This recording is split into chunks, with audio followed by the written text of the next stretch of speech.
Good morning, good afternoon, good evening, wherever you are around the world. We are so excited to have you here with us today. Today, we are discussing one of the most important and most critical topics, fostering peace in challenging times. This is presented to you by the Global Entrepreneurship and Entrepreneurship Festival in partnership with International Internship University. It is a profound honor for me to stand before you all. These are the leaders that I respect the most, global delegates that truly believe in bringing peace to the world. As we convene in this pivotal moment, the one that we are all living in right now, we're reminded that peace is not merely the absence of conflict. It is a dynamic state that requires our dedication and our attention. We definitely find ourselves in an era defined by unprecedented change and challenge, where division after overshadows unity and fear, eclipses hope. For me, and where I'm speaking to you from, it's no coincidence that we're doing this on the 4th of July, Independence Day. Our ancestors and our forefathers came to this country to guarantee that everyone had the freedom to pursue, to do, and to grow.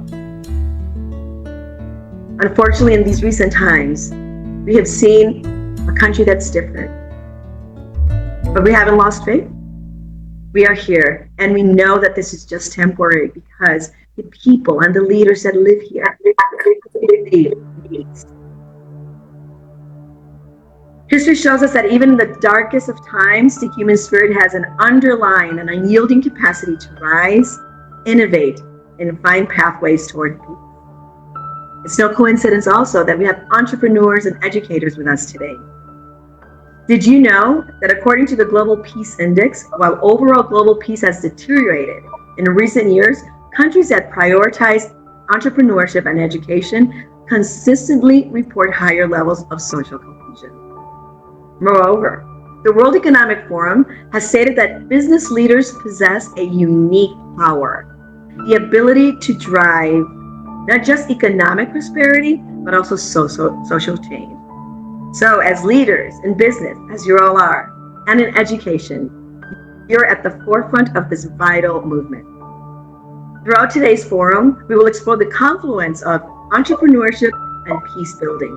We will engage with innovative thinkers and doers who are reshaping their communities and the world through their initiatives, rooted in understanding, collaboration, and compassion. It's about social. We are all social beings. We all are part of a community. We must embrace the responsibility that each of us carries, the power of our voices, our ideas, and our actions, to foster environments where dialogue can flourish and peace can take root. We are privileged to have a diverse array of speakers today from all over the world who will share their insights and their experiences from around the globe. Each one of these individuals has peace as their priority.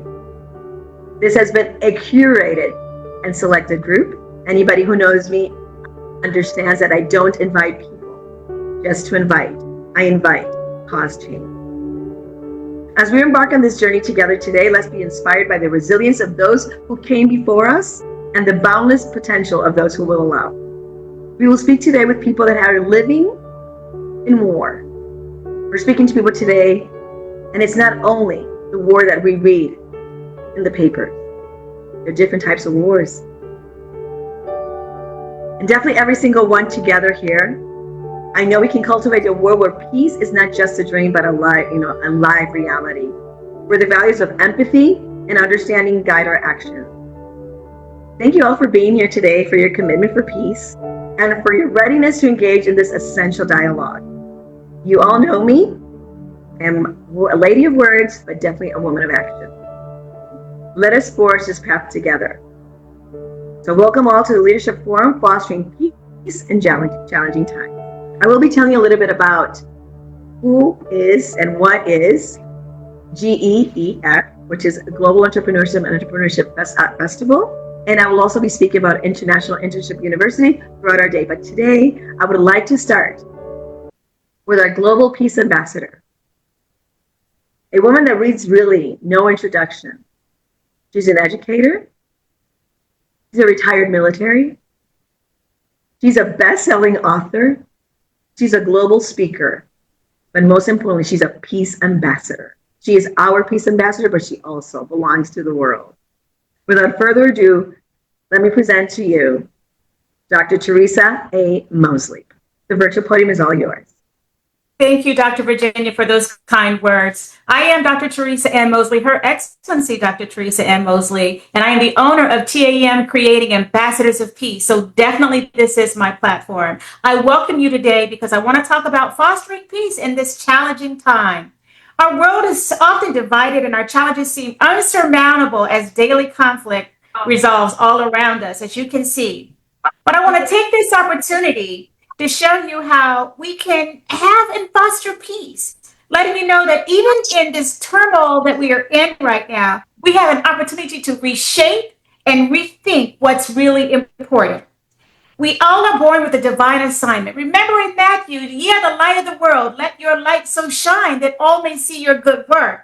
Inside your soul, there's that light, and everybody has a unique gift that is meant to be shared with the world. There lies the opportunity for world peace. Because when you use your gift to help a mission with the world and you're passionate about it, you will become successful, fulfilled, prosperous, and you'll have inner peace. And when you have inner peace, there's going to be peace at work, peace in your home, peace in the grocery store, peace on the drive to the store. I know what I'm talking about.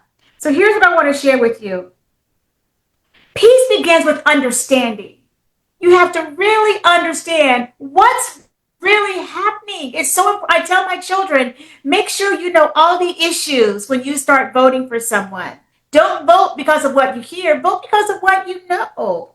Number two, fostering peace requires the ability to cultivate compassion and empathy. Now, compassion is easy. It's really easy to feel sorry for someone, but to have empathy, that means you are going to feel what someone else is feeling. And that's difficult for some people to do, especially if they don't look like you. So it's very important that we have empathy for each other. And the third is education. Education is so important. That's why I'm so glad we have Dr. Virginia helping build Mahila Udami, because it's so important that we empower people, especially women, with the knowledge and the skills and the critical thinking so that they can understand what the issues really are. We need to equip our children with the knowledge and skills, the critical thinking skills, to challenge misinformation and to seek understanding rather than conflict. We need to promote peace, tolerance, and respect and diversity. Remember, I wrote the book, Creating Ambassadors of Peace. Communicate, don't retaliate. Attack the problem, not the person. Have compassion and empathy for others. Find your gift, know your passion, and live in your purpose. If you do these things, we'll be on the way to world peace. And leaders out there, it's important that you use the tenets of transformational leadership, inspirational motivation, idealized influence, so that your staff, when they go to work, will have peace. So that when they go home, they'll have peace with their family. Leaders, it's so important that it is your responsibility to make sure that culture and climate is positive, whether it's a school or whether it's a business. I am Her Excellency Dr. Teresa Ann Mosley. I give you these three things to help foster peace, education, compassion, and understanding. Peace and blessings.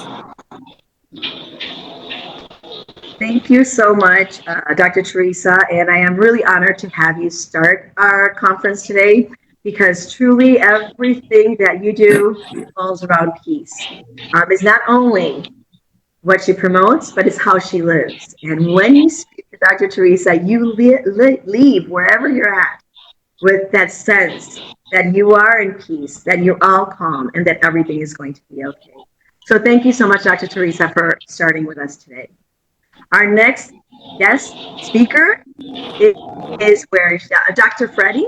Dr. Freddie A. Lee is a retired military condecorated veteran. He is from the United States, and he is also a UN Peace Ambassador.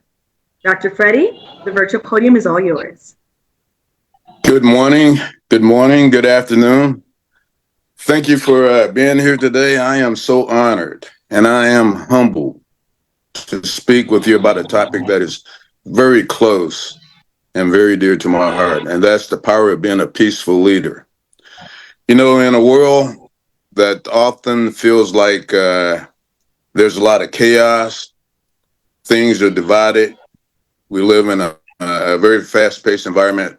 The need for leaders to embody peace, compassion, and wisdom has never been greater.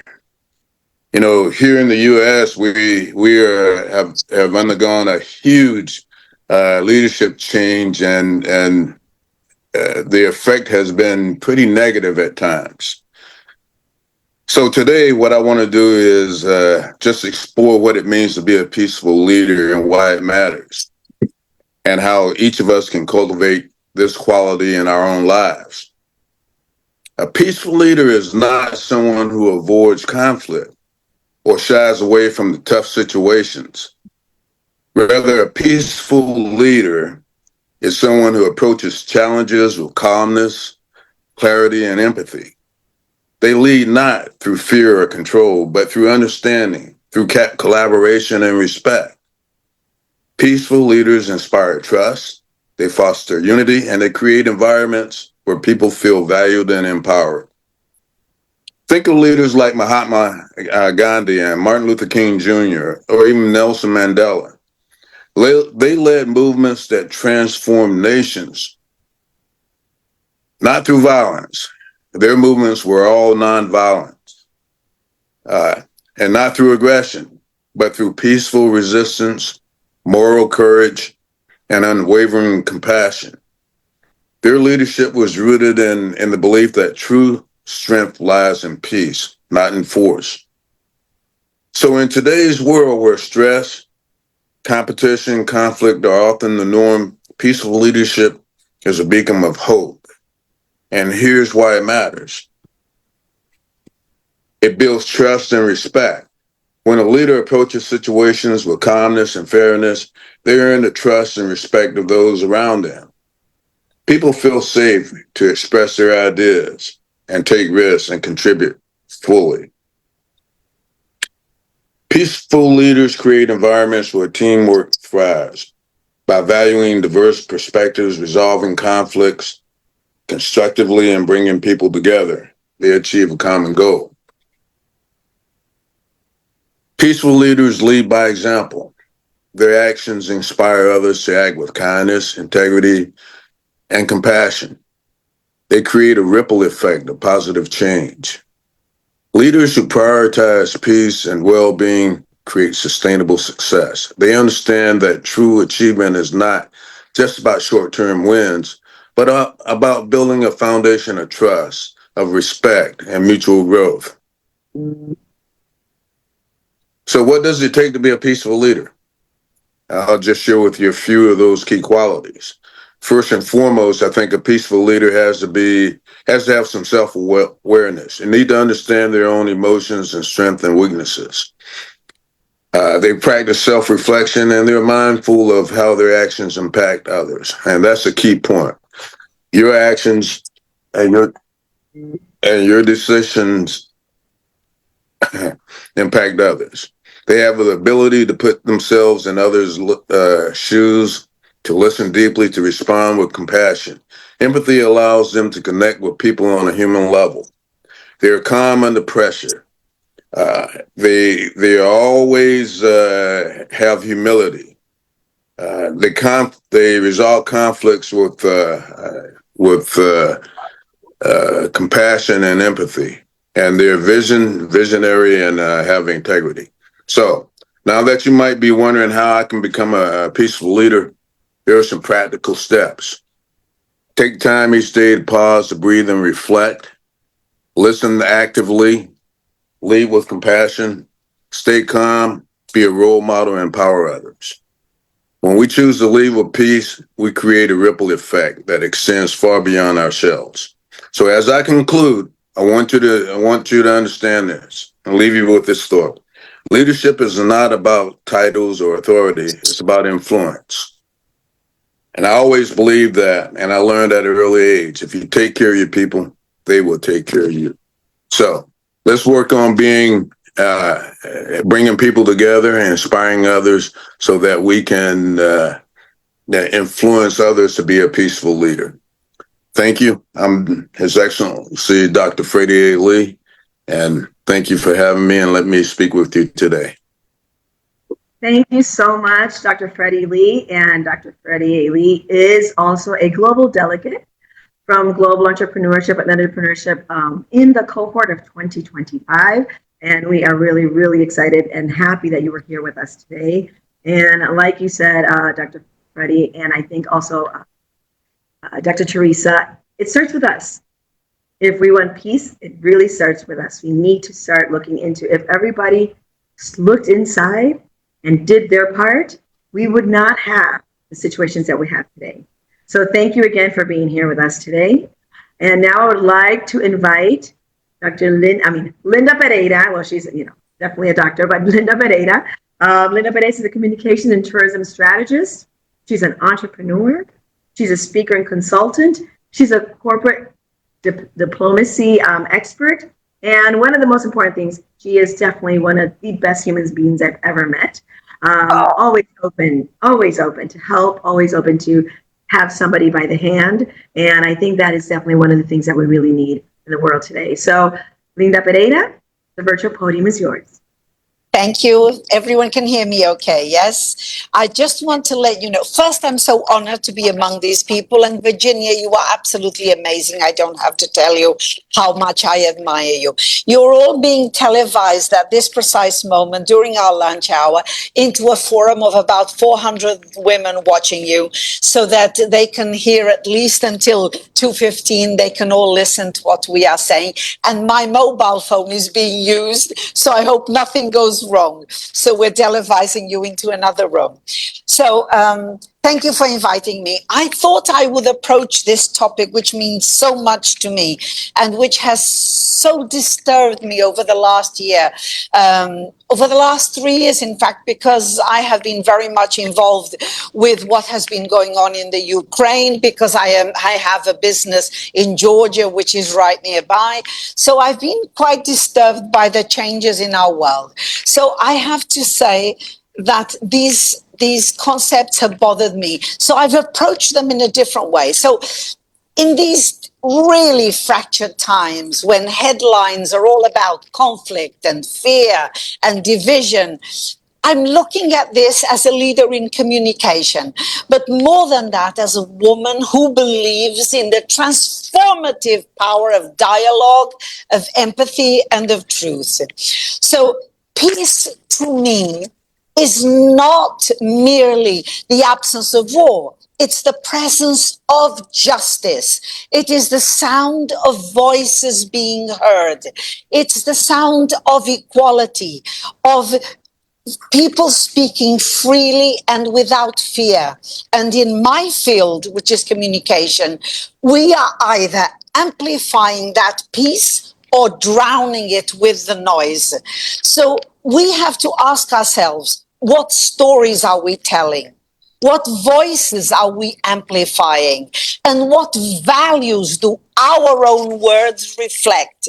Because from small acorns, big oaks grow.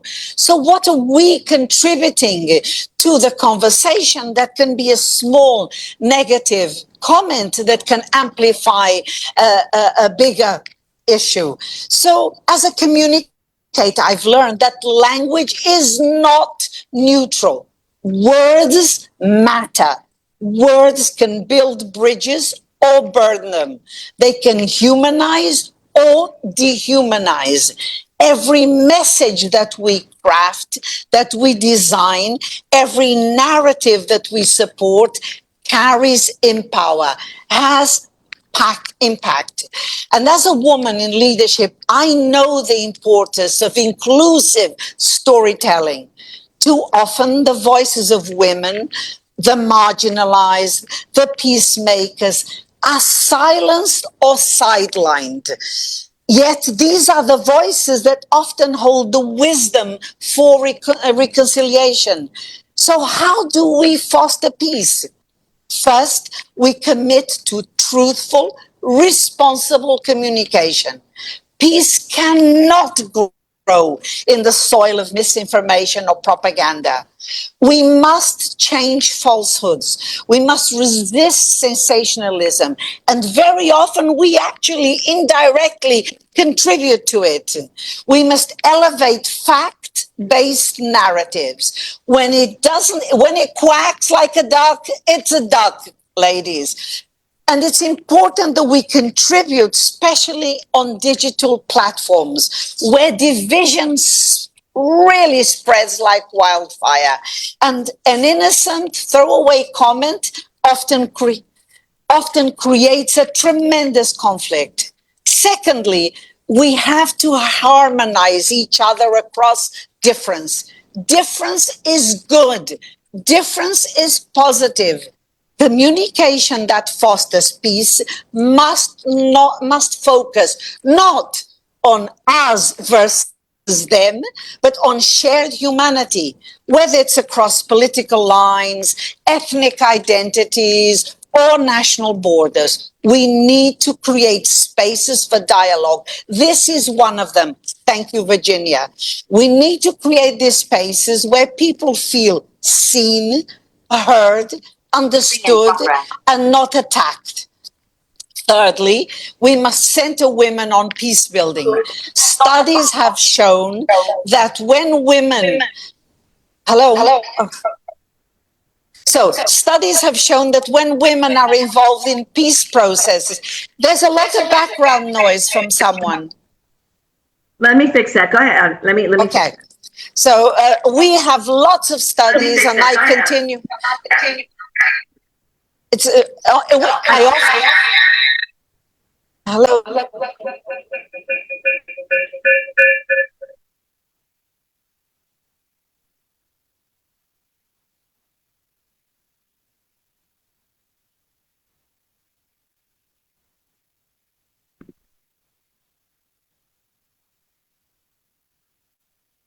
Unmute yourself, Linda. Okay. All right. Okay. So I in my work for UN Women, I often receive studies that absolutely show that when women are involved in the peace process, the resulting agreements are more durable, are more global, are more encompassing, foster diversity of opinion. So why are women still so often excluded, be it politically or in peace debates and peace discussions? So as women leaders, we must speak out, we must act, and we must use our voices to claim peace. We have platforms, all of us here today. We have to use them, not just for ourselves, but for others who are silenced. And finally, let us use our platforms to model a tone of voice of peace. This doesn't mean being passive. It doesn't mean avoiding opinions. It means being intentional. It means being bold. It means being active but not brutal, clear but not cruel. In these challenging times, ladies and gentlemen, communication is not a soft skill. It's a survival skill. And peace is not a dream, it's a decision, a life decision in how we live and how we speak. So one must make daily efforts in how we listen first, how we speak second, and then how we lead. So let's choose our words really carefully. Let's choose our words as if lives depend on them, because they do. Let's be part of peace and not the igniters of discomfort and disconnect. Thank you for listening to me and for giving me a platform. Wow. Thank you so much, Linda. You never cease to amaze me, and you hit the nail on the head. Communication is the key, because it's how we relate and how we also interpret. So many times we know that the issues that happen is because of the things that were said and how they were said. So Exactly. Let's be vigilant and respectful.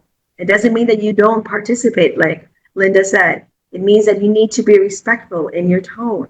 and just watch your tone. But you know, we all have the opportunity and we all have the right to say what we believe in. And if that's exactly what we're fighting for.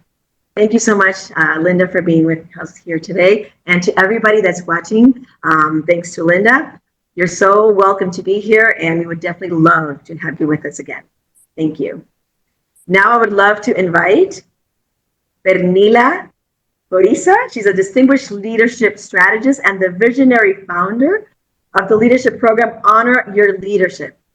She has a passion for empowering individuals, and I know this because I've lived it, to embrace and elevate the leadership potential in anyone.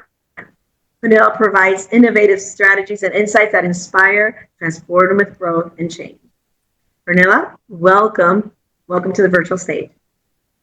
Thank you so much. Can you all hear me? Yes, great. So let me start and let me ask you this. When was the last time you faced real uncertainty and found yourself looking to someone not for all the answers, but simply because they felt steady? I'm going to be talking about resilience, inclusivity, communication, and power without domination. Because in times of instability, people don't look for leaders for protection. They look to them for presence, for calm, for something solid to hold on to. In fact, in global research published in February 2025, spanning 52 countries, people were asked, what do you need most from your leader? And the answers were the same across culture, across industry and geography. The four most important answers that they had was hope, trust, compassion, and stability. And that last one, stability, is often the anchor, especially when the ground is shifting. But let's be clear. Resilience doesn't mean pretending things are fine. It means creating spaces where people can adapt, stay grounded, and keep moving, even when the path is uncertain. And as leaders, we must anchor ourselves in clarity and presence. We must be the calm, not the chaos. This isn't about removing the challenge. It's about helping people feel capable of facing it together. Because when leadership becomes a source of steadiness rather than stress, we don't just help our team survive hard times. We help them grow through it and come out stronger on the other side. And when I talk about inclusivity, I'm talking about leading through individual truths. Linda was talking about our voices, that words matter. And I think that we need to understand that peaceful leadership begins with a simple but humbling insight. What I believe to be true is not necessarily the truth. My truth, my perception is shaped by my history, my culture, my upbringing, and the beliefs I hold about myself and about others and about life itself. But it's also shaped by something more subtle and powerful.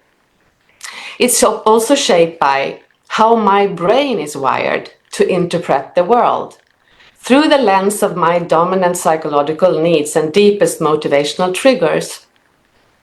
These inner patterns shape what I notice, what I prioritize, and what I respond to, even if I'm not aware of it. But that doesn't make my perspective universal. It makes it mine. And your truth is shaped by your own wiring and your experiences and your emotional blueprint and your inner world. And if we're not aware of this, if we confuse our truth with the truth, we create distance and we fall into judgment. We stop listening. But when we recognize that truth is often a lens, not a fact, we begin to meet each other where we are. And that is the foundation of inclusion, not treating everyone the same, but being deeply curious about how each person experiences the world differently. When it comes to communication, I talk about from convincing to understanding. And in today's polarized world, we don't need leaders who are better at convincing others. We need leaders who are better at understanding others. And that begins with the awareness. What I perceive is not neutral. My brain is trained to notice what I believe is important, whether it's true or not. So when I speak from my frame. But when I lead, I must lead. And I must learn to listen beyond my frame. Because communication is not just about being clear, it's also about creating space where other realities can be expressed safely, especially when they challenge our own. This is where peace begins, in the pause between perception and reaction, in the willingness to ask, what might I be missing? That's not just emotional intelligence, that leadership is a maturity. When it comes to power without domination, it's about leadership that protects dignity. Non-violent leadership is not about avoiding conflict. It's about refusing to dehumanize, even when we disagree. It's easy to fall into the trap of control, correction, or silence. But true peace requires courage. The courage to hold space for discomfort without blame. And that's actually what I always say that you do, Virginia. This begins by shifting from reaction to reflection, from judgment to curiosity, from ego to empathy. Leadership that fosters peace is not passive. It's power channeled through care. It's not about silencing tension. It's about transforming it into connection and clarity and to shared growth. Peaceful leadership is not a method, it's a mindset. It means being clear without being rigid, compassionate without being passive, and strong without ever needing to dominate. And in the end, leadership is not about power over people. It's about responsibility for people. And it starts with one question. How can I create value for you? Because when you lead from that question, you don't just create alignment, you create peace. You create possibility, and you lead not from the front, but from within. Thank you. Wow. Amazing. Thank you so much, Pernilla. And you do tell me this all the time, and I do agree. Courage is what's really needed to do the right thing. And many times it's not going to make you the most popular person. It may make you somebody that not everybody likes, because it does take courage to speak out and be respectful at the same time, right? And definitely it's one of the qualities that I admire the most. And definitely, I have to say that I think the same of you. Whenever I speak to Pernilla, I leave feeling complete, and that I am exactly where I need to be, doing exactly what I have to do. So she's one of those people that really makes you feel that your leadership style is exactly the one that is needed in the moment.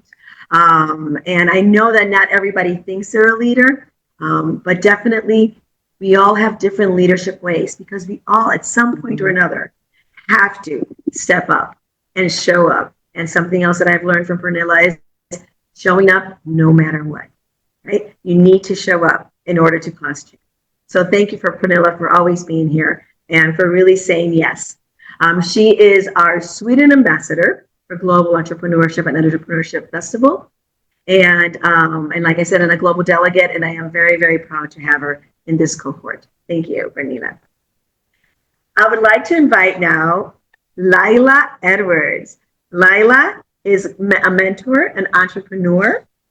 She is the co-founder of Grit Academy. She's a breathwork trainer. And I have to say, I had the opportunity to spend 2 amazing days with Lila in Cyprus. I'd never been there, and she was the best person to show me the heart of Cyprus. So thank you so much, Lila, for saying yes and for being here with us today. The virtual podium is all yours. Unmute yourself. There we go. Beautiful. Done. Few little things that we have to do before starting. And I definitely want to tell you how honored I am to be here with all of you at the Leadership Forum. Global peace. I love how it sounds. Global peace. Fostering peace in challenging times. We are in those times. So, yeah, I am the co founder of the Grit Academy. And it's a heart driven space that I am sharing with my sister. And meantime, she is my business partner. So together we are committed to helping people reconnect with their inner strength, building emotional clarity, and leading from the inside out. I'm hearing to each one of you speaking. I said, oh, wow. It's like how rich is our language of saying so many different ways, but it's guiding us to the same place. We are going towards peace. And today, I want to talk about something, it's profoundly simple and deeply powerful, which is cultivating peace within. Of course, we started with that subject, but we will never end that subject. It's an ongoing subject, definitely. So in a world that's often feels noisy, uncertain, divided, well, the idea of peace can really feel distance.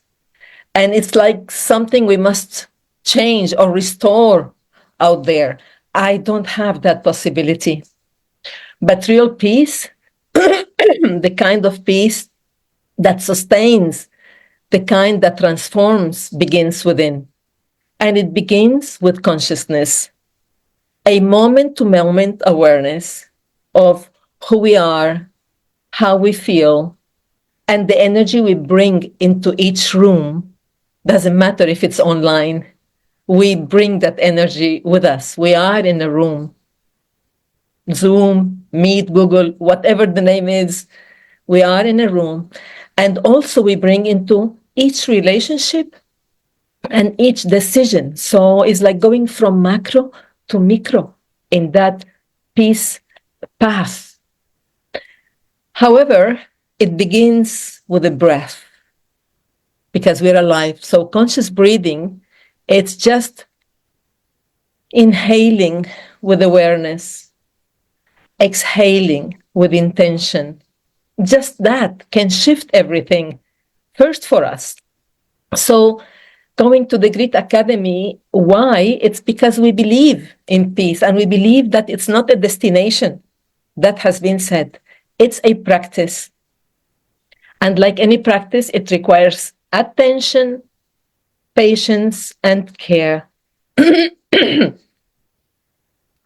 So to cultivate peace within, we must also nurture loving relationships, not just with others, but also with ourselves.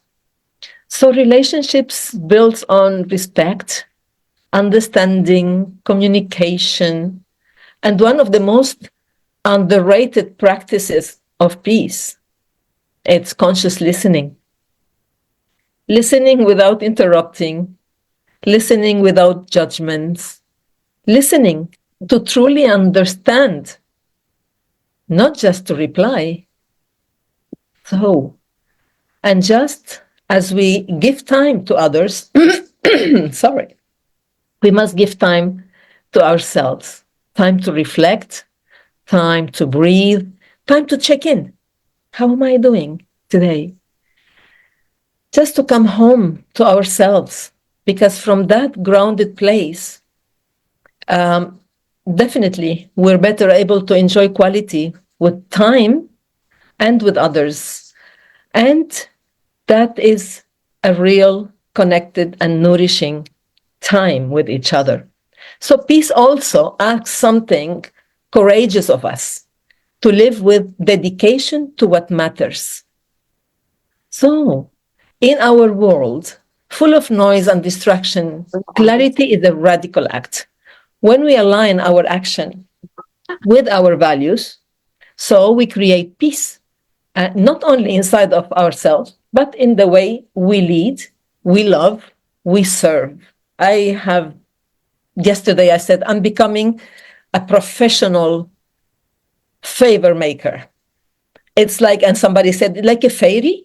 It's like whatever somebody wants, can you make it real? I said, I wish I have that power. I don't. But whatever I can do to serve others, I do. It's because I have served myself so much. I have plenty of, we have lived it, Virginia. So I'll continue. When you dedicate time, you really create beautiful moments in life. Very peaceful, by the way. So my sister and I started that Grit Academy, and the name, because we need grit in this lifetime, because we believe that emotional integrity, conscious leadership, and inner strength are the true foundations for peace. This is our work. This is our offering, and it begins within. So always we need to remember that.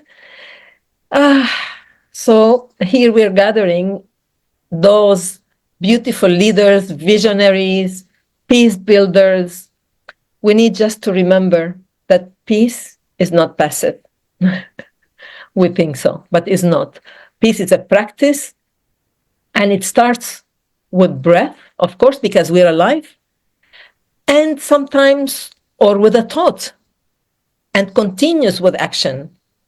But it deepens with awareness, and that awareness spreads from one heart to another as we are feeling it here. So I want to invite you all in this moment, just short, to focus on your breath. And look, long time ago, I wrote this. Inhale and let go. Oh, just inhale, all of us. And let go. Oh. We don't need to carry things that are not ours. We need to be light so we can continue helping ourselves and others. So thank you for being here. Thank you for listening. And thank you for your commitment to cultivate peace, both within and throughout the world. Thank you so much, Laila. I am so honored to have you here with us. And you said such amazing things, but one thing resonates with me, and I think we've heard it again. Peace starts from within, and it's not passive. It takes work. You know, we need to really think about it. We need to be present in it. And it starts with one breath because we're alive. So thank you so much for being here and bringing your message. And I do hope to see you time and time again. She is the sister of our dearest Viola. And as you can see, that human quality is the same in both of them. They just bring this beautiful peace to all of us. Thank you. Thank you, Laila, for being here. Next, we want to bring to the virtual podium Theodora Aquinola. I know her as Theo. She is from Romania. She's a European Climate Pact Ambassador, and she is also the creator of the Diaspora Solidarity Group. And one of the things that I love the most about what she does is the space that she gives immigrants, especially when they're going someplace new, when they're completely they're unknown. They are just getting to know. They're getting their feet. They're just trying. And this woman is always there to give that word of welcome and peace. So, Theo, the virtual podium is yours. Thank you so much, Virginia, and good evening or good day or good afternoon to everybody. Thank you so much for your nice words. You always know how to prepare the stage for someone. I'm really honored to be invited here. Thank you again. And it's a truly honor to stand before all of you today and to share the stage with such courageous, committed, and compassionate leaders. Thank you again for bringing us together, because there has never been an urgent time more than now to gather, to listen, and to act, because as we are seeing, the world is almost burning, if we can talk about this at the moment, so we need to act. Again, to introduce myself, I am Teodora Aquinola, but the short version, as Virginia knows me, I am Teo Aquinola.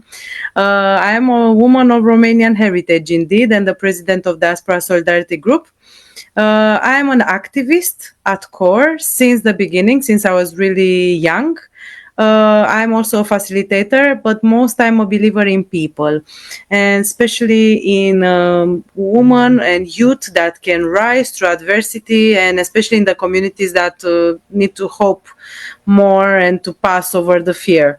And indeed, in my work with migrants and displaced people, I have seen the face of peace, not in grand speeches, but in quiet and persistent courage. And I have seen the face of war, and I've seen the face of adversity and of pain. And I think most of you probably, as we have access to internet and we are seeing many what is happening around the world, I think you can see even in the eyes of many people what the bad looks like. And this is why we gather here, so we can find methods and inspire each other to at least do good for the person next to us.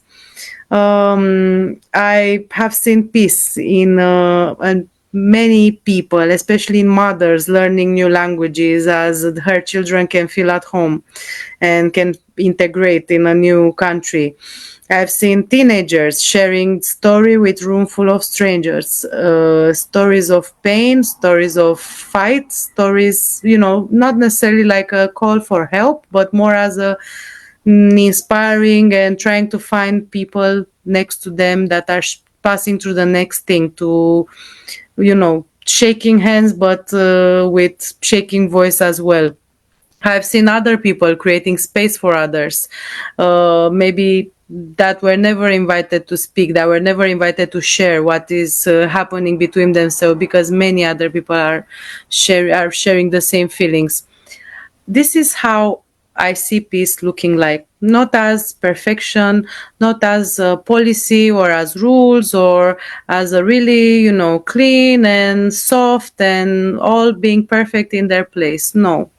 I really see peace as people believing in dignity and in justice, and especially in each other, because at worst times, this is the only thing that we have is each other and trust.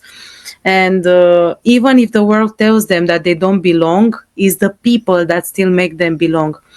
And also, let me just reiterate, peace is not just the absence of bombs or of army on the street or of people exercising violence in certain environments, online, offline.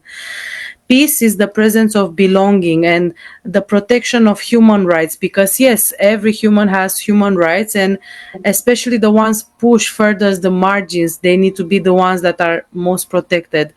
We are talking these days about societies where women and vulnerable people, regardless where they come from, their color, their religion, their political orientation, are not only safe, but they need to be also seen as humans, as souls, supported and empowered to lead. Let's not forget that everybody belongs or belonged to someone. Everybody, at the end of the day, people that we look, it's a mother, maybe a daughter, maybe a cousin, maybe a colleague, a friend. Everybody has an identity. And I know that a lot of time migration has too often been treated as a problem to solve. And I invite us to look again, because migration is also a mirror. And I know all the people, maybe also all the ones that will see these videos, the people in the room and the people on the stage have met migrants. Maybe they are migrants themselves. And how you see people passing through this and how you see the phenomenon is really who we really are. It shows us if our borders protect privilege or if we protect people, and if we are aware of how blessed maybe we are in certain situations. It shows us if we should continue believing in humanity or in our own comfort. And most of all, you know what I think it shows us all? It shows us all that building peace is not excluding, but including and expanding. And not only for our own, but for all of us, because at the end of the day, we are all humans. And to many people that are fleeing violence, and they are also ending up with other types of violence when they arrive, especially when we talk about migrants, like racism, gender-based violence, poverty, invisibility, especially the most vulnerable out of ones. And they continue to show up for their families, most of all, and not only families, for their communities and for each other. And at Diaspora Solidarity, we are not only supporting people that are affected by wars or conflicts, but we are trying to amplify their stories and to give them a voice. And we give them space to speak, to share with others. We give resources to lead, and a community that says you are not alone. Your story matters and your power is real. And this is what we are all doing in all the people that we are here at this wonderful event. We are all giving space to others, because peace cannot be built in silence. It must be built on voices, especially those who have been silenced the longest. So this is why I ask you today, what kind of peace are we building today? Is it a peace that maybe is not reaching refugee camps, detention zones, underfunded shelters, and border zones? What kind of peace are we shaping today? And that includes both the privileged and the underprivileged, the documented, the undocumented, the ones already heard and the ones never heard. We must do better, and I'm sure we can do better, but we cannot wait. We need to do this now. And this starts by redefining what leadership looks like. Because we don't have to be leaders by speaking the loudest or saying the greatest words. I think we need to speak the deepest and to address to everybody, so everybody can identify to what we are saying. It's not about having all answers. It's about being brave enough to ask better and maybe questions that nobody has the courage to ask. It's about creating room and giving space at the same table for voices that never invited in the same place, for people that they never even dare to imagine that they can sit at a table. So to all the young people, especially watching this, to the volunteers, the grassroots change makers, you are already also peace builders. And if you don't believe this, yes, you are, by reshaping the world in the classrooms, the WhatsApp groups, or all the social media platforms in which you are sharing your messages, your call to actions to unite people towards good, your community gardens and your acts of resistance. And to all migrants and people that at the moment they are in vulnerable situations, you are not forgotten and you are not invisible. You are the future of the world and the soul of each peaceful one that needs to be rebuilt or built. And we are here. So let's all raise, and not just for the peace to be quiet, but a peace that is just. And a peace not for some, but a peace for all of us, and one that is reaching everyone, and not a peace on paper, we sign an agreement, but a peace in practice. Let us create a world where borders do not break people, but they connect them, where inclusion is not just a buzzword as we used to hear, but a real commitment from roots to the top, where every person, regarding of the status, the language, the story, is seen as a really powerful leader that they really are. Because the truth is, we are not just waiting for the peace, we are building it, and we need to continue building it, and to need to give power to the ones that have the power to build it. Because in every act of solidarity, in every story shared, and in every space like this is where hope becomes action. And thank you everybody for all that you're doing, and let's continue bringing peace together. Thank you. Wow. Thank you so much, Theo. I'm so proud of you. I met Theo in Berlin probably like 4 or 5 years ago, and she impacted me then. And as I see her grow in her space, I am so proud of the impact that you caused. And you said something that's really important. Peace cannot be built in silence. And many times we just don't want to get involved. We're going to mind our own business. And many times, the majority of times, words have to be said. You know, they don't have to be screamed, they don't have to be insulting, but definitely we cannot be silent. And this segue, so thank you so much. Now, this is a great segue to introduce the next person that's speaking today. To me, I call her a world scholar. She is the example of continuous learning. She is the example of using her voice the right way, with the right tone, at the right moment. There hasn't been a time that I have not been challenged with something that I have not said, oh my God, I have to call Andrea to see what she thinks. She's one of those people that I admire so much. And I am very, very thrilled that in all her travels around the world, she had a moment to be here with us today. So without further ado, Andrea da Silva. She is from Norway. She's been in the United States for very, very long, but she's truly a woman, a global citizen. So thank you, Andrea. The virtual podium is yours. Hi, everyone. Thank you, Virginia. I think of you as the consummate leader, and your ability to bring other leaders together to enlighten and inspire is just unparalleled through my career. And I'm so grateful for all the speakers that have come before me.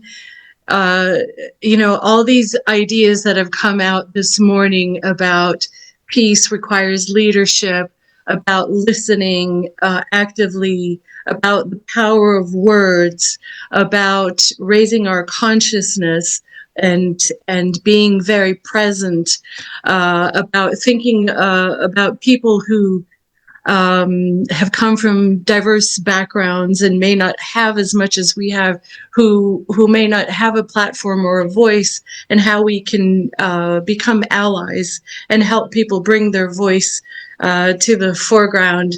And in the last year and a half, I've been studying various traditions around yoga and meditation. And I would say that thinking of the system of chakras, our energy sources, for those who believe in it, all of these speakers have such powerful Vishuddha chakras. So that aside, I'm going to talk about resiliency, and I'm going to start kind of at the global and then go to the personal. And, we're in a moment where it feels like things are collapsing kind of all around. And I think these moments have been through history, because everything is cyclical and nothing is permanent. But it feels like the geopolitical scene, the wars, environmental challenges, food shortage in many places, anger, hostility, it just seems like it's so tense right now. And there's a lot of uncertainty, and it's leading to people feeling disconnected, lonely, angry, sad, and without hope. So I ask, is it all gloom and doom? I don't think so, and I'll talk about why. And this quote here in blue is really to say that all of these challenges are deeply connected. So it really requires global cooperation. It requires governments to step up with ethical regulation and a resilience that builds on social cohesion, which I think all of the speakers have talked about, but also sustainable systems, whether it's in law, whether it's in the environment, whether it's in how we produce and what we consume, how we transport things. It's really all connected, and we need adaptive policy frameworks to bring us to a more peaceful and cohesive coexistence. And we know that throughout history, despite, the dark periods, there's always light, because humans are very, very resilient by nature. And there are communities that are leveraging the technology revolution that we're, the next tech revolution we're going through ethical AI, through data-driven diplomacy and humanitarian forecasting, to promote conflict resolution and manage crises more effectively. But also, as one of the speakers said, to bring out the positive, not to be stuck in the negative or in anger. And that's why these shared human values of empathy, equity, and open dialogue really builds a social fabric that is needed to overcome the difficulties. And this stewardship across the board of bringing, being inclusive and fostering hope, fostering peace, really is a culmination of our collective resilience. And that offers, our collective resilience offers a pathway into the future. So we ask the question, what is resiliency? Does it mean to be strong, you know, physical strength, show power? Does it mean endurance? Can a tree just grow right out of a rock in the middle of a lake without being resilient? You know, what is resilience? One definition I found, and I really like this, and I'll send this as a PDF to everyone. So, you know, if I'm going fast and you want to take notes, the capacity of a person to maintain their core purpose and integrity in the face of dramatically changed circumstances. So it's not saying, you know, you have to be strong at all costs. It's saying you can pivot and you can adapt to the new situation and still maintain your core purpose and integrity. Maybe it'll be a little bit difficult, but it's really a mindset.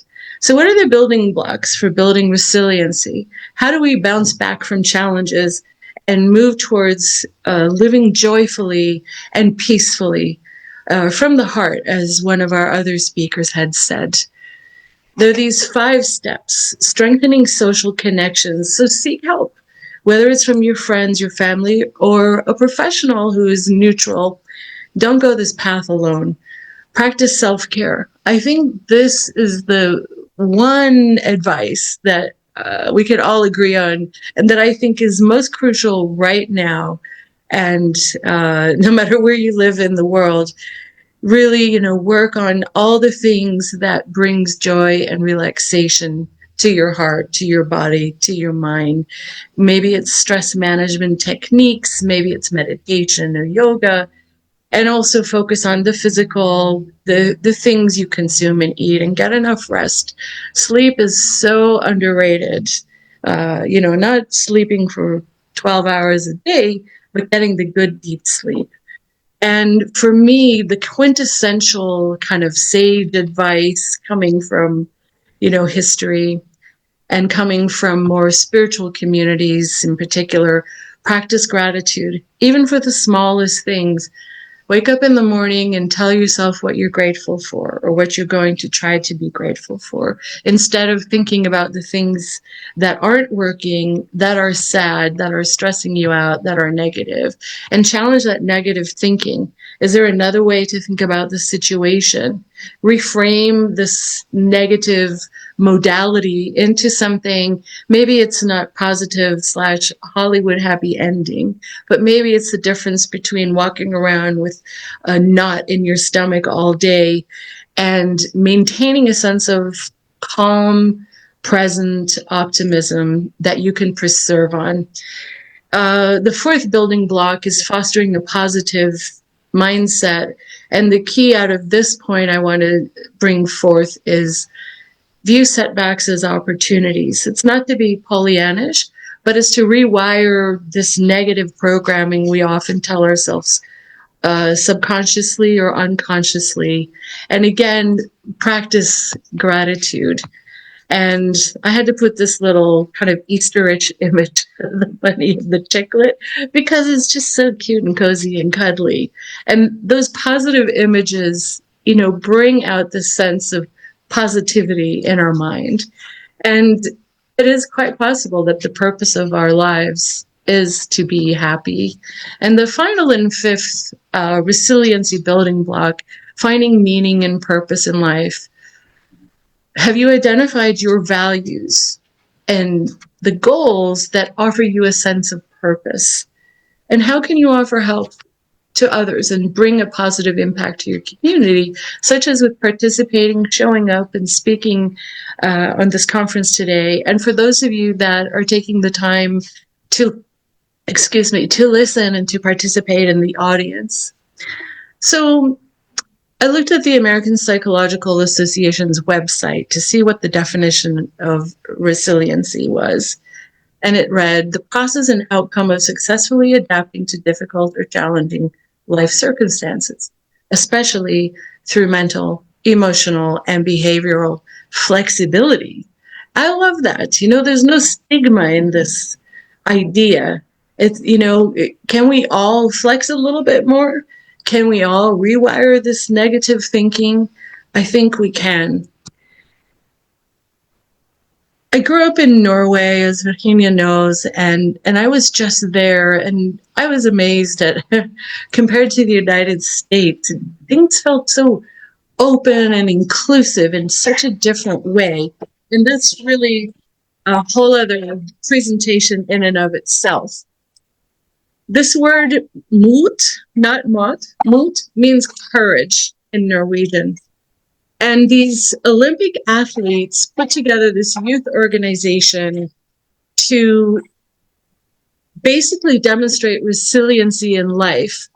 And they teach them robustness, mental health, awareness, courage, quality of life tools, and basically help these young people to start early and avoid bullying, violence, and, you know, substance abuse and mental health problems.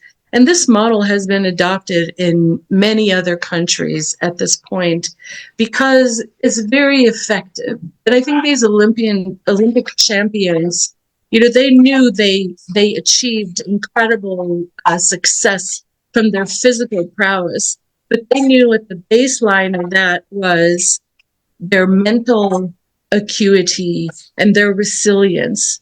And you don't get physical resilience without mental resilience. And I really want to honor all the speakers before me who did speak about this. I threw in these images because visualization is another tool for resilience. And I went back into history, you know, there are Celtic and Hindu and other symbols that combined speak to resiliency. Sorry, we have hungry dogs that are about to be fed. Hold on 1 second. Let me see if I can calm this.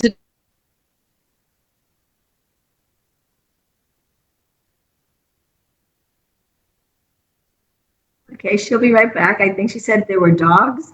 I appreciate your understanding for those who have pets. I have 5 dogs, so it's a little energetic at the moment. They have very resilient lungs. But the idea behind visualization and looking to the past for hope and resilience and bringing it into the future. Let's see. Trying to move to the next slide. So really, resiliency is our greatest asset. And by cultivating positive emotions, emotional resilience, emotional intelligence, you can bring optimism and humor and gratitude. And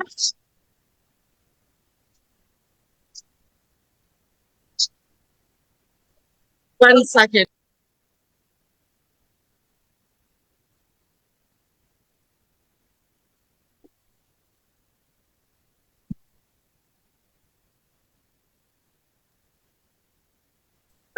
About that. You can come to a point through this emotional intelligence, you know, understanding how your actions affect others, how your words and your presence affect others, but also how you can bring optimism, humor, and gratitude to other people through volunteering, through showing up in your social circles, at work, in all facets of life where you engage. And to finish up my presentation, I have a quote, and that basically says that through centering the mind and rising above conflict, having clarity, courage, and compassion, this is where we know people in power need to work on achieving that inner calmness and cultivating the presence and the patience, which are essential for meaningful dialogue. so that we can all just really nurture a vision of a more harmonious and joyful world, not for ourselves, but for future generations. So we're not just thinking selfishly in this moment, but looking to those coming behind us, our children, our grandchildren, and that we walk the path transforming our own lives and hopefully reshape the collective future. And we bring this peace and joy and this resilience into a practicable space. And that's what I wanted to share today. So I will stop the share and mute myself. And I wish us all peaceful and harmonious and resilient days to come. Thank you.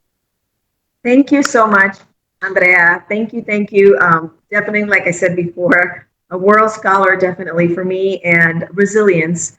It's a word that we throw around a lot, but I think that it definitely simplifies. I mean, first of all, you said something about our behaviors, flexibility. Yeah, we have to be kind to oneself because we will fall many times, and many of the things that we want to accomplish sometimes do not turn out. But we have to believe that they can, especially when we're in peace seeking. You may do a lot of work, you may be out there, and then it just explodes in your face, and things like what we're living in right now happen. You know, we're all trying, and then somebody just does something, and it just cascades and becomes this domino effect of bad things happening. But we are resilient, and we have to find that within ourselves because it's a world where humans exist. So thank you for bringing that word. I think of courageous, I think of flexibility, I think of breath work, and definitely resilience is there. Our next person is extremely resilient, and I'm really happy because each one of you is preparing me for the next speaker. Christina Banat is an incredible woman. She lives in Canada. She is from the Ukraine. She's an entrepreneur. She's truly a peace ambassador for Ukraine, and I am always so proud to have her here and to listen to her. There's an urgency in her words because nobody can be more urgent than the person that's going through something, you know, and I always love to have her with us because it reminds us that this is not somebody else's problem. This is our problem, and we all have to work with it. So, Christina, without further ado, please, the virtual podium is yours. Hello, everyone, and thank you, Virginia, for this amazing introduction. And thank you for putting this all together, because every time I attend in these conferences, I feel like really inspired and by all the speakers and by all the work that you are doing. And like for me, it's a topic of the subject of peace is very personal, because I've seen a country where peace was still there, and where people were dreaming, were building their lives. They had some dreams, they had hope. And then in one day, when peace is taken from you, all you have is resilience, and you have hope. But sometimes, like the more war lasts, the less hope you have. And the scariest part is very often we have a wrong feeling, like wrong opinion by all the people who are forced to leave their countries because of war. In the beginning, when the war just starts, we see all the support, we see this in media, we see it like by all the governments supporting refugees.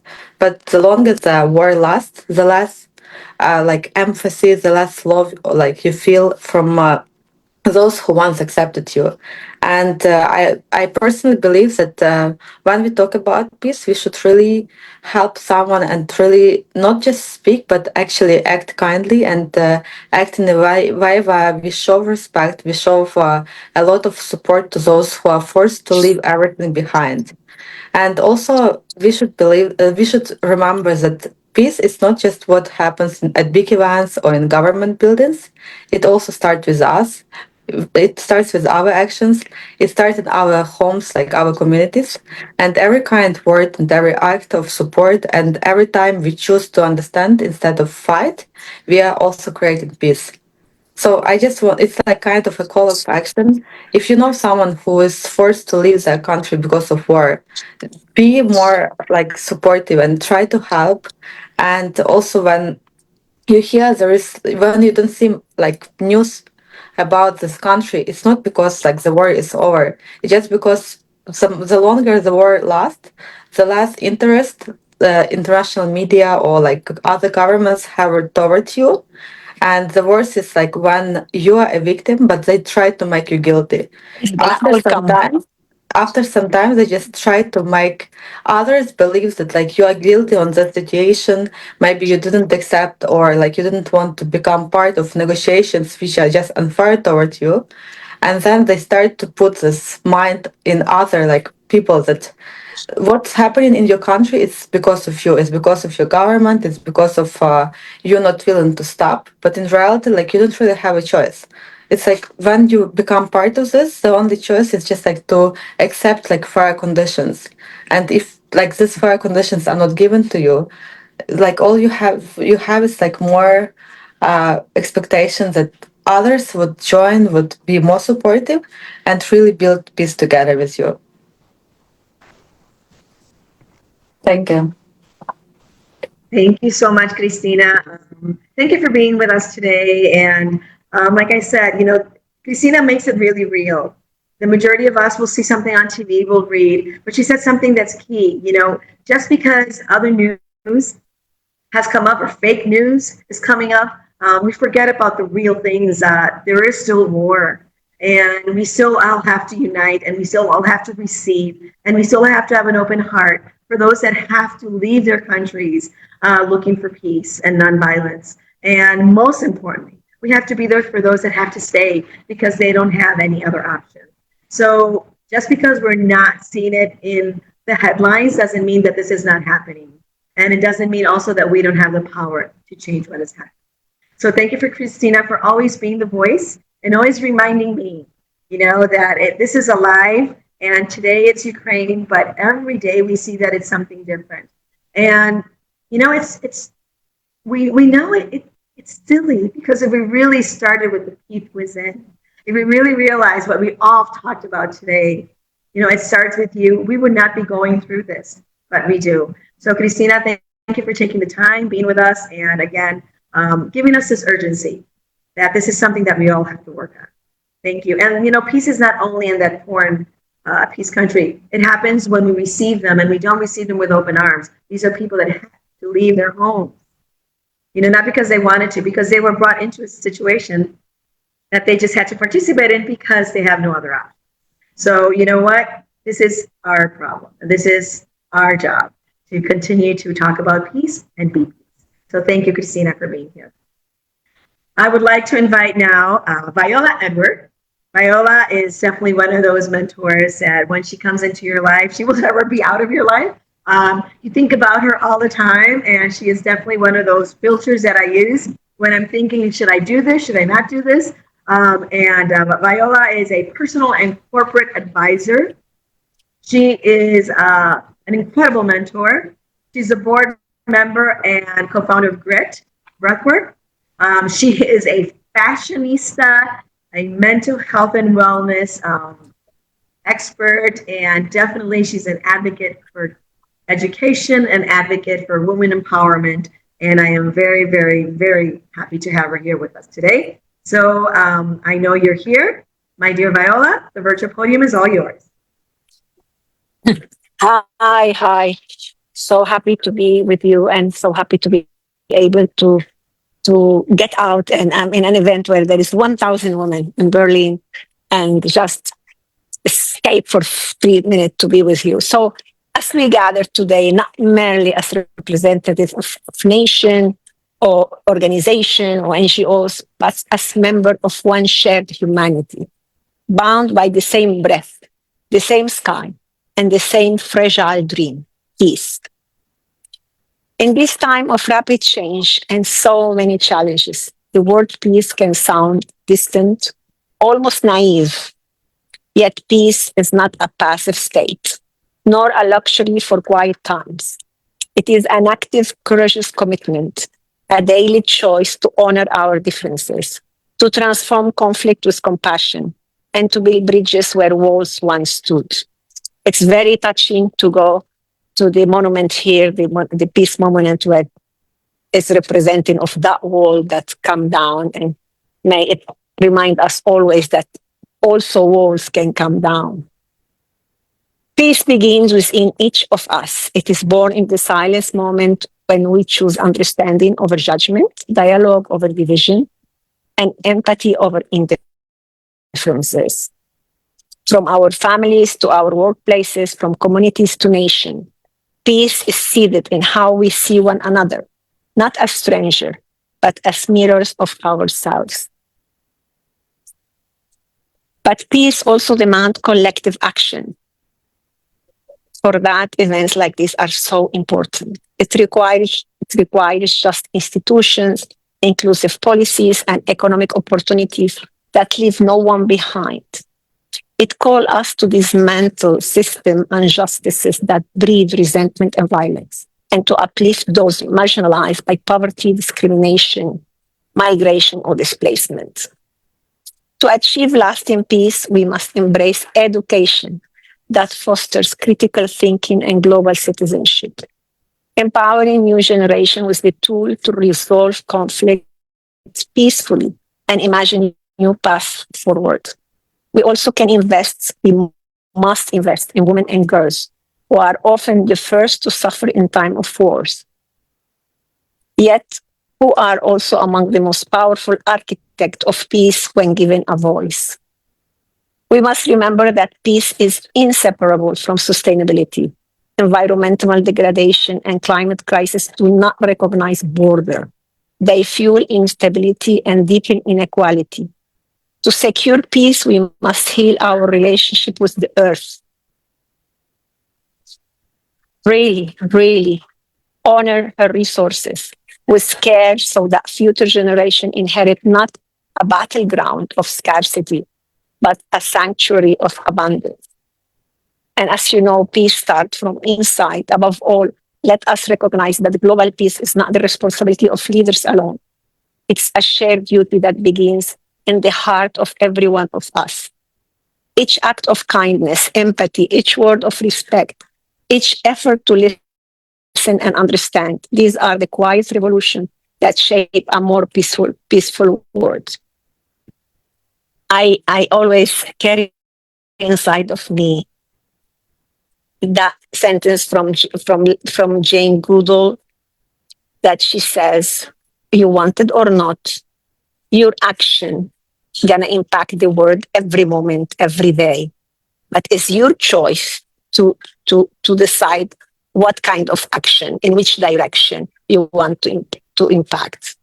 So today I invite you to carry this message of this event beyond this space, that peace is possible, that peace is powerful, and that peace is our collective purpose.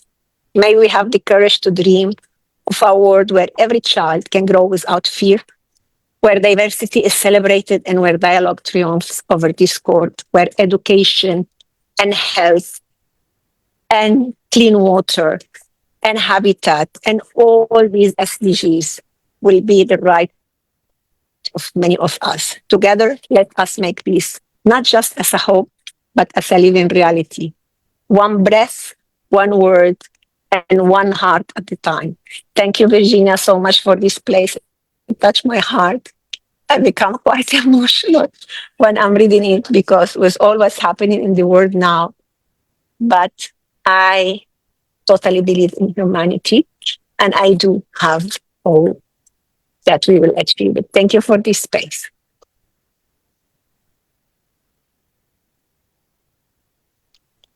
I also got quite emotional listening to you, Iola. Thank you so much for making the space, especially where you're at today, where your feet are touching, the ground that your feet touch today shows us and reminds us that there is redemption, and that we are one human race. And I was in Berlin not too long ago. This is where I met Theo, and I was overwhelmed by the love for the German people and how much they have grown since history, and you can see the resilience that Andrea talked about. You said something that's so important. This is a shared duty. This is a shared duty.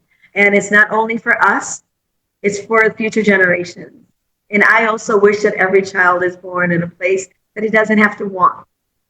that things are guaranteed, that his life, his basic necessities are guaranteed, but we know that doesn't happen today. And definitely, thank you for bringing that to us. And another thing that you said, we need to make peace with Earth. This is where we live, and this is our home. So definitely, we can't have peace if we're not being peaceful with Mother Earth. So thank you so much for being here. And I know you have to go back, but thank you for the time. Thank you for your words. Thank you for existing, because I love you. Thank you, thank you, thank you. The next person that I want to bring, and I'm very excited to hear him speak, and this is Mr. Neutri Braha. He's from Kosovo. I am so excited to have him here with us today. He's a jurist, he's an attorney. He said his interest is the justice system, and his master's in democratic governance and rule of law. And I'm really excited to hear your perspective, and I want to definitely hear your voice. So thank you, Ledrim. The virtual podium is yours. Thank Welcome. you, ma'am. Virginia, it's a pleasure for me to participate in this forum on global peace. Hi, everyone. Greetings to all from Kosovo. It is both a great honor and a humbling responsibility to stand before you today at this leadership forum on global peace. Leadership today is not about the power. It's about presence. It's not about command. It's about connection. True leadership in challenging times demands more than strategy. It demands empathy, resilience, and courage communication. The world doesn't need louder voices. It needs leaders who listen deeply and act wisely. Peace is not a passive state. It is an active process. And in that process, leadership is the compass. Communication as a bridge, not a barrier.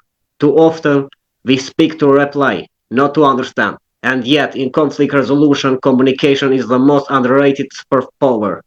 When we approach conversation with the intention to understand rather than to define, we build trust. And trust is the foundation of peace.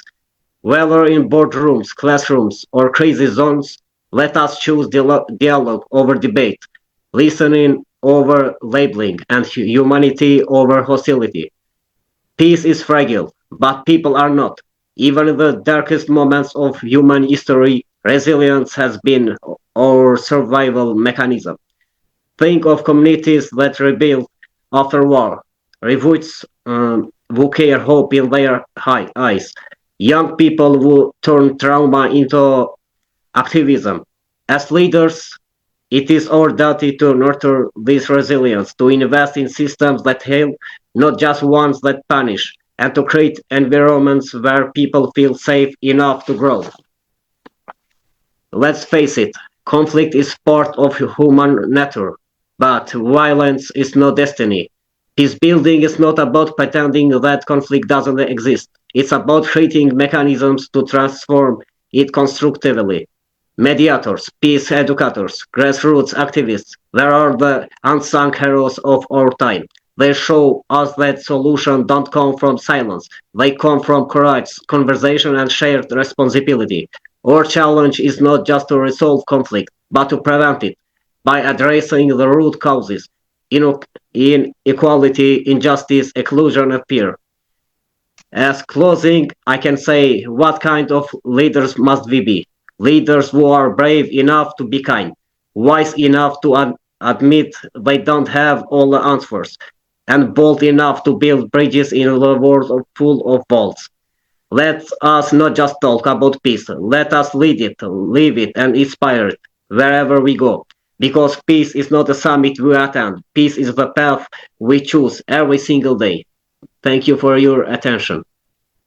Thank you so much. And thank you for reminding us that it is a choice.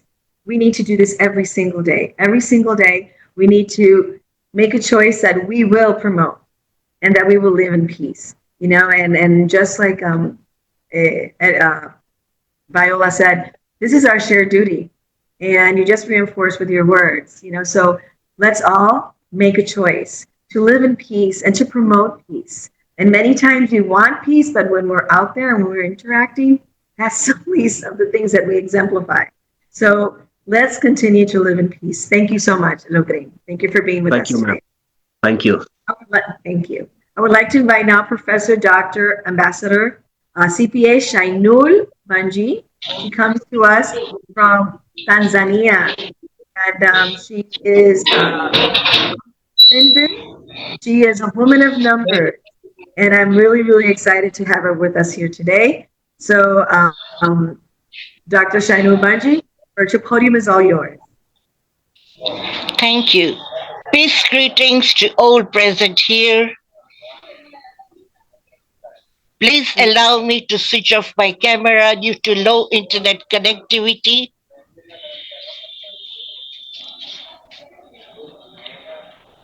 I will request the host to start sharing the slides whilst I'm talking. I am Professor Shainul Banji from Tanzania, a seasoned professional having over 30 years working experience at the helm of various organizations, both private and public, and I'm also Global Peace Ambassador and Defender. Today, as usual, I'm super excited and thrilled to address the IIU platform, and I wish to express my gratitude for the golden opportunity. And I also wish to congratulate all the past and present office bearers for their utmost dedication and to bring IIU the place it stands today. Be it Dr. Inga, Professor Nana, or our dear Dr. Aju, we miss you all on today's day. Wishing you would have been here too. Can we now please see the slides? I hope you can share them, please.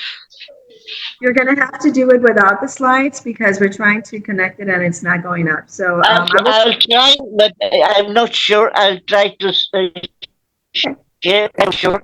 You just give me a second. Sure.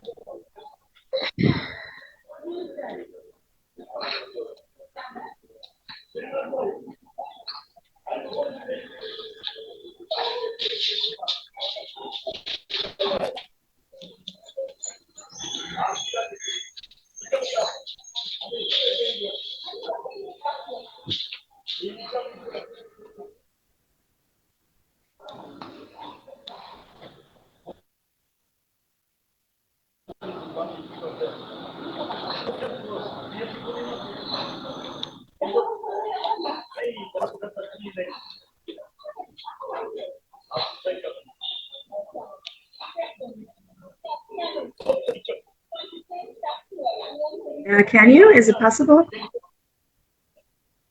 I'm trying.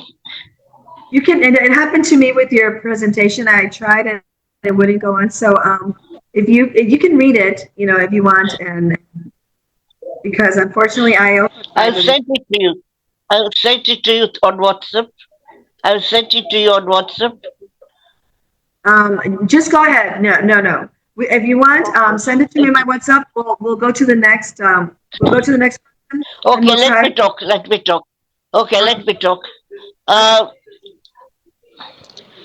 Although my presentation was very eye-appealing, but I'll try to speak anyway. Let's see. In our SDGs list of 17 SDGs, where does peace stand? Just think it. Does it stand in top, right corner, left corner, bottom corner? Where does it stand? It stands in the central position. Peace SDG 16 is placed. Why? Because without peace, nothing is possible. Be it eradicating poverty, zero hunger, you cannot feed people, you cannot go to the farms, you cannot do anything, you can't go to the markets, nothing is possible. You can't build buildings or infrastructure, SDG 9. So it is so important that peace be prevalent in one's own life and in the society and also in the country. What we are seeing today after our dear president, the superpower whose country today is celebrating independence, he continues to sign various papers giving commands unilaterally, not involving anybody, and chaos has happened. We've, everywhere there is unrest. We are all in the puzzle. We don't know where the countries are moving forward, what's going to happen.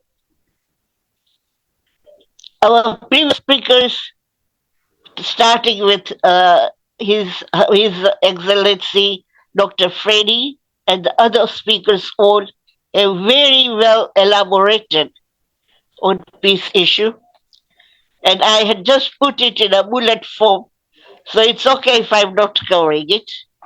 But they talked about resilience, they talked about emotional maturity, and above all, they talked about empathy. Empathy to put oneself in others' shoes, to understand other circumstances, and relate and be a bit kind than normally we are. Just give a second a thought. When the two good presidents met, in, the whole world saw them on TV. Our Ukraine's president, who had gone for help, and the superpowers president was there. How did they behave? Do you think that he was treated well in the president's house? It's a thought to be given. Do we all want to behave that way when we become leaders?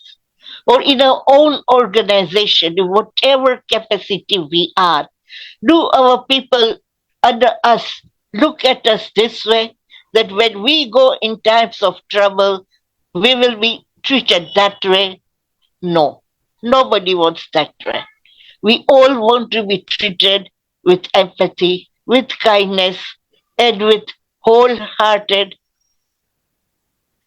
that ability to at least be kind to us and understand the troubles we are going through. In short, because I don't have the PPT, I will not be able to talk much about the maturity, emotional maturity, what are the stages and all that. But I will wish to say that it's very, very crucial that whenever, in whatever capacity today we are in, be it as an organization's leader or a country's leader or any association's leader or NGO's leader, we look at ourselves that we try to be incorporate servant leadership. A servant leadership thinks of what people under him wants first, then thinks of how to reward himself. Previously, we know in Africa, many leaders were, were first filling their own pockets once they are elected and then think of the people down the line. No, there should be servant leaders who are first giving a thought to the needs of the people, serving them first. Just our let Mwalimu Nyerere and Nelson Mandela were the examples. I'll wish to end here. If possible, do share my PPT with the group. Okay. I'll put a lot of good points in there, and I'll be excited and happy to that they get my presentation. Thanks a lot. Thank you. Thank you, Professor. And definitely, I will share that PPT. Thank you for taking the time. Thank you for being with us today and having these urgent words. And you did address the situation that we're all living in, and we are all, at standstill because of decisions that unilaterally our people are making. And I think we've all talked about this before. Peace starts from within, and definitely there's some leaders that have no peace within them. But I know that as a whole, we are stronger, and we can definitely attain the peace that we all want if we start leading by example and living correctly. Thanks So a lot. Thanks a lot. thank you very much. Thank you. So now I would like to invite to the virtual podium Maria del Carmen Santiago. She's a peace ambassador for the Women's Federation for the World Peace International, the United Nations. She has been a peace partner of the Dr. Anita Scabri's TAPN2U global movement since 2022. She has participated in other efforts of peace, and she's part of the Calm and Mindful LLC partnered and supported the Asia Peace Summit in 2022. Thank you, Maria, for being with us. She's also our Chief Sustainability Officer at Mahila Udiami, and we're very proud to have you here with us today. So the virtual podium is all yours.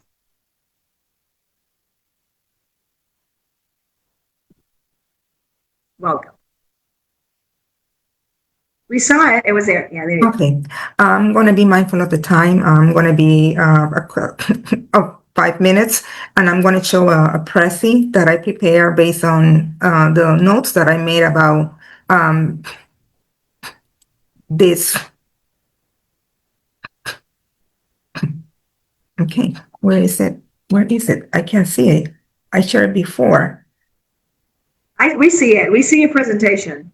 Oh, okay. So let me start the presentation, and I don't know if you can go to slideshow and make it bigger. If not, just leave it. Don't touch it very much because we can still see. But I don't know if it's something that you can do. okay. Maybe I have to go here and Start presentation. oh my goodness, what I have done. Read. Maybe I'm going to read then, because I thought. You had it there. It was there though. There we go. It is right there now. There we go. Okay. And I clicked present, but it's not working for me. Okay. Maybe the bottom. Just read. Okay. What I want to say in this presentation to all our esteemed listeners, guest speakers, and people that are joining in this presentation is this, that what I'm going to present is aligned with what everybody else has been sharing and saying. Peace starts within. And we struggle with peace every day within ourselves, within our relatives, within our neighbors. And what we're living is a reflection of the internal struggles that we have as well, which is not a justification for the level of conflict that we're living right now. So global peace it's more than a moral necessity. At this time, it's a survival. We are in survival mode for peace. Otherwise, we are not going to have a sustainable, livable planet. The economic impact of violence in this, we can see that a little bit later. The cost of inaction of peace, according to the United Nations, is $17.5 trillion, and that includes lives, economic impact on communities that have been destroyed. There's a 13 global GDP that's the percentage of the economic impact of peace globally.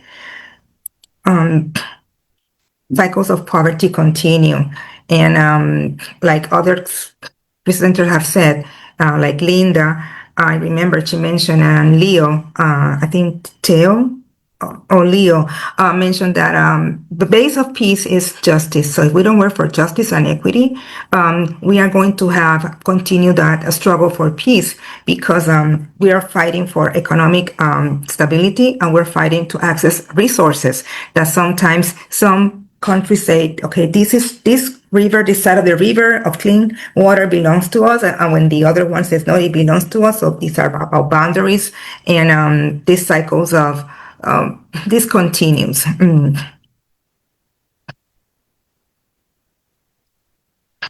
And we have seen that as we have seen an increase in the gap in money, but also we have seen since 2014 in decrease in armed conflicts. In 2014, there were 54. Now there are 43. Maybe they are less, but I think they're more intense. And also the way they are being portrayed by media is this is happening as we are here speaking. There are conflicts around us happening at this moment, and people that are not living in that environment of justice and equity. We have to address the roots of conflict, and that goes to poverty, that goes to economic situations, that goes to a lack of education. The United Nations also in their report found that 1 year of schooling reduces 20% of war and conflict in the global world. So literacy, reading, math, writing, and digital technology literacy are important.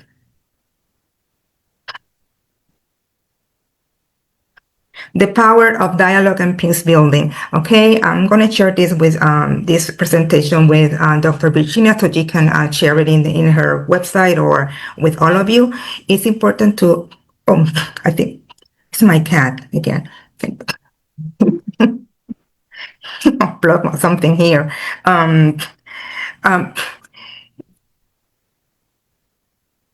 Where I am.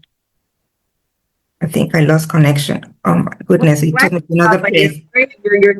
Your facts are very interesting. The peace building. What I want to say is those teams that are connecting, it's important that we foster peace leadership. And after we look for the root causes, the last key point for me will be to always put women and youth front and center. Why? Because they are the first that impact the consequences of conflict and war, and also the youth are the first one who who want to get involved and make change. And those are more data, and this repetition, justice and equity is the foundation of peace, and investing in the foundations of peace. And probably, Dr. Virginia, I wonder that I believe that after this conference, that might be one of the tenets of Mahila. You're doing that as a hub, but also as a space to foster equity, justice, which is peace, and that was my. Oh, harnessing technology for peace. That was my presentation. I won't continue because it has more slides.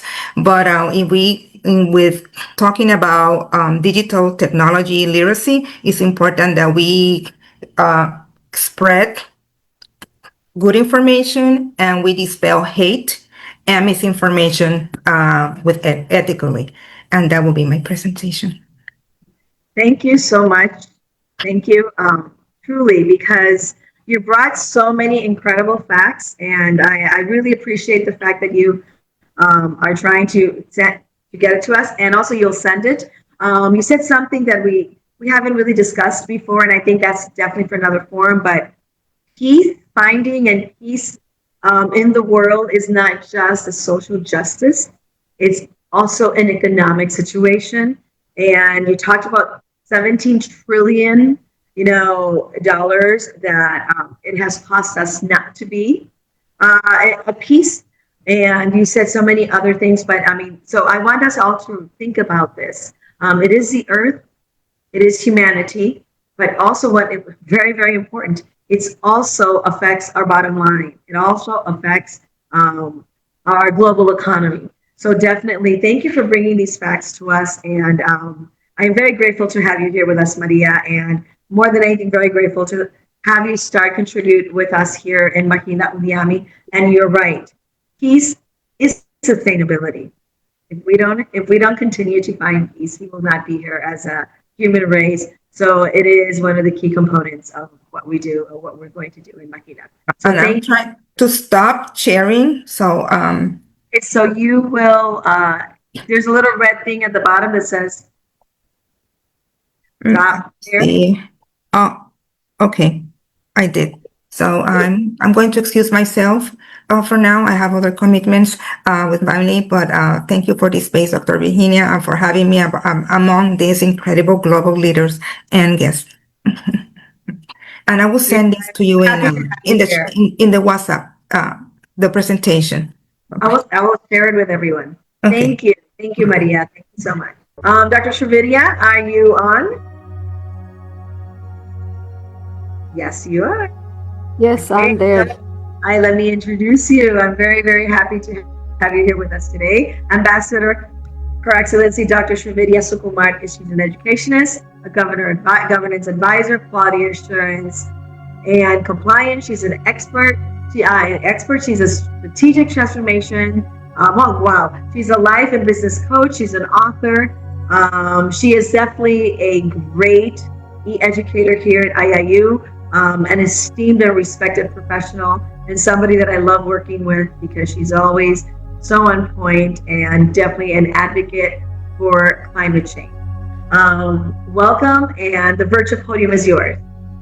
Thank you, Dr. Virginia, and thanks to everyone for the great opportunity and for the warm welcome with a splashy smile as always. Definitely, it's a great platform to be amidst you all. We're talking about peace. I would like to share, before I go into the topic, I would like to share a very small anecdote from the country where I hail from, India.